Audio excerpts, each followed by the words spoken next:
ин аввалои соли 2022 буд. Замоне буд ки криптомаблағҳо ба дараҷаи максималӣ машҳур шуда буданд ва мардум аз дунболи омӯзиши ин технологияҳо ва хусусан блокчейн мешуданд. Ман низ ба мисли дигар кӯдакони интернетӣ намехостам ки аз технологияи нав бехабар монам. Сипос ба YouTube ки ин наворро ба ман пешниҳод кард. Абдулло блокчейн.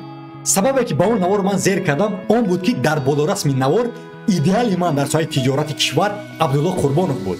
Вале як чизи ғайриоддие ба назар мерасид. Абдуллои гиромиро ман танҳо дар вебномаи ютубии Алиф тамошо мекардаму як бор ҳам дар суханронияш дар соли 2019 дар китобхонаи миллии кишвар дида будам. Ин дафъа бошад ӯро дар вебномае тамошо мекунам ки ном дорад Китобхон. Баъд аз тамошои ин барномаи ҷолибу таъсирбахши пур аз ғизои ақл ман ба барнома вобаста шудам. Якчанд наворҳои дигарро низ дар ин вебнома тамошо мекардаму ба ҳар яке аз он наворҳо тугмаи мақбул мегузоштам. Пас он ба хулоса омадам ки дар ин вебнома обуна шавам. То ҳар ҳафта интизори нашри нави барномаҳо аз ин вебнома бошам. Рӯз то рӯз, ҳафта ба ҳафта, моҳ ба моҳ ин ҷомеа бузург шудан мегирӣ. Одамони донову ширинсухан, мутахассисону муаллимон, китобнависону эҷодкорон ва умуман шахсоне ки ишқи зиёд ба илм ва китобхонӣ доштанд ба ин барнома даъват мешуданд. Ман низ онҳоро дида орзу доштам ки рӯзе дар ин барнома иштирок намоям. Баъд аз 7 маротиба хондани ин китоб ки ном дорад Коратро намоиш деҳ, ман ба хулоса омадам ки ягона роҳе ки ман метавонам ин барномаро ба худ ҷалб кунам ин намоиш додани кори худ аст. Ва ин китоб низ мегӯяд коратро нишон деҳ. Ҳаракат кардам новобаста аз вазъияти зиндагӣ ҳар ҳафта як навори баландсифату пурмазмун дар вебномаи ютубиам нашр намоям. Ман ку шавқу рағбати зиёд дорам ба техникаву технология, дидам ки рӯзи 10 октябри соли 2022 дар вебномаи Китобхон як наворе нашр гардид ва ин навор ном дошт Далер Шариф дар мавриди зарурати таблиғи андешаи технологӣ. Ба худам гуфтам, ин аст вақте ки ту бояд қадами аввалро гузорӣ. Ту бояд ба ин навор вокуниш нишон диҳӣ, то ки ҷомеаи Китобхон аз кори ту бардор шаванд. Ман ин корро кардам, ба ин навор вокуниш нишон додам ва ин навор яке аз сертамошобинтарин наворҳо дар таърихи вебномаи ютубиам гардид. Асаба муҳимаш он буд ки Далер Шариф аз кори ман хабардор гардид ва дар таги ана ҳамон навор шарҳ навишт ва тугмаи мақбул ҳам гузошт. Акай Далер, лутфан тасдиқ кунед, тугмаи мақбул гузоштед ё ки не?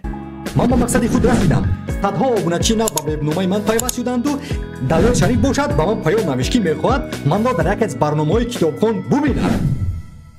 Бале, дар ин ҷо як мушкилие буд. Ман бояд ба Душанбе парвоз мекардам ва дар студиёи Китобхон ин барномаро сабт мекардем. Баъд ин ки ин барномаро бе акай Далер танҳо худам дар хонаи худ нишаста сабт мекардам. Аммо барости як аз сабабҳое ки ман мехостам дар ин барномаи бузурги Китобхон бошам, ин суҳбат бо Далер Шариф буд. Якчанд дӯстон низ ба ман тавсия доданд ки бо акай Далер суҳбати видеоӣ гузарон, то ки барнома шавқовартару шаффофтар шавад.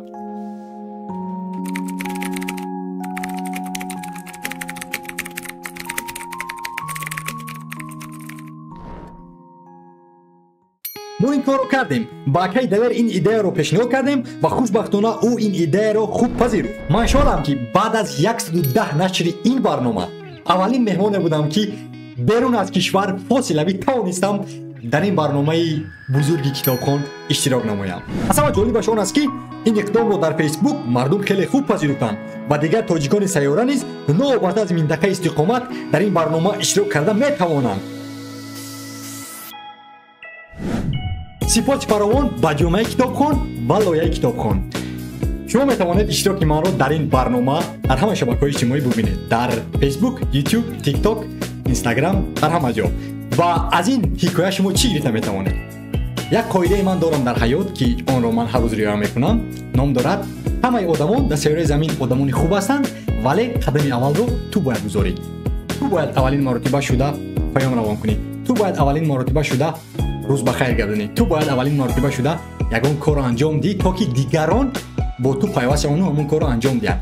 Агар ки ман ба як аз барномаҳои ин барномаи бузург ё ки ба як аз наворҳои ин барнома вокуниш нишон намедодам, шояд ки манро ҳамин ҷомеа дертар мешинохт ё ки намедонам, мумкин баъд аз 1 сол мешинохтанд. Яъне гап дар ин аст ки аввалин қадамро ман гузоштам ва пас он ман тавонистам ки дар ин барнома иштирок кунам.